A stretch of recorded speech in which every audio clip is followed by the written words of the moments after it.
Del 2166 এই ফোনে সমস্যা হইতেছে চার্জে দিলে battery low, temperature don't charge. তো এই সমস্যাটা কীভাবে সমাধান করব চলেন দেখা যাক। তো এই সমস্যাটা সমাধান করার জন্য আমাদেরকে একটা ডায়োড নিতে হবে, এরকম যে ডায়োড। এই ডায়োডটা আমরা ম্যাপে দেখি আগে ভালো আছে নাকি।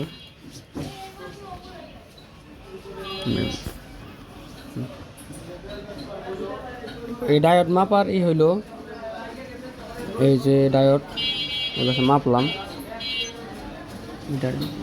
এই ডায়োড ভালো আছে। এই ডায়োড তার মানে এটা হলো প্লাস যে লাইনটা আছে এখান দিয়ে হলো কারেন্ট ঢুকবো, আর এই মাইনাসের পাশ দিয়ে কারেন্ট বের হয়।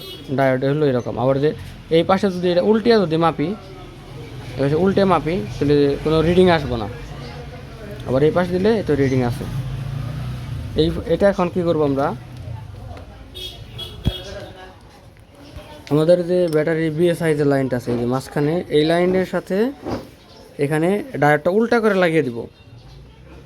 যে আমরা যে মাপছিলাম ডায়োডটা, যে পাশে আমরা পজিটিভ ধরছিলাম ওই পাশটা দেবো এই পাশে, আর যে পাশে নেগেটিভ ধরছিলাম ওই পাশে দেবো এই পাশে। মানে উল্টিয়া ডায়োডটা উল্টিয়া দিব, মানে এই পাশ থেকে এই পাশে ভ্যালু আসবে, এই পাশ থেকে এই পাশে যাবে না।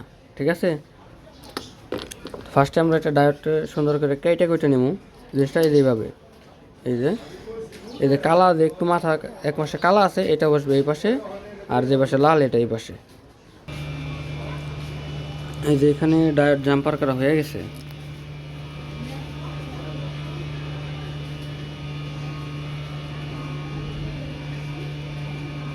এই যে ডায়োডটা উল্টা করে লাগিয়ে দিচ্ছি ওই পাশ থেকে এই পাশে। তো চলেন চার্জ দিয়ে দেখি। আর ডায়োড লাগানোর পরে এখানে বডি কাটতে হবে, কারণ নইলে পরে ডায়োড বইব না। এই ডায়োড থাকার কারণে এটা এখানে বসবে না ঠিক মতো। তো এটা সুন্দর করে কাটতে হবে, বডি সুন্দর করে কেটে দিছি। এখানে খুঁটি ছিল ওগুলো কেটে দিছি। ফোন চালু হয়েছে, চার্জের ল্যান্ড ঢুকাইলাম, চার্জ হইতেছে। এখন এটা 0.6 এম্পিয়ার টানতেছে। এই 2 নাম্বার পোর্টটা যেটা 0.6 টানতেছে।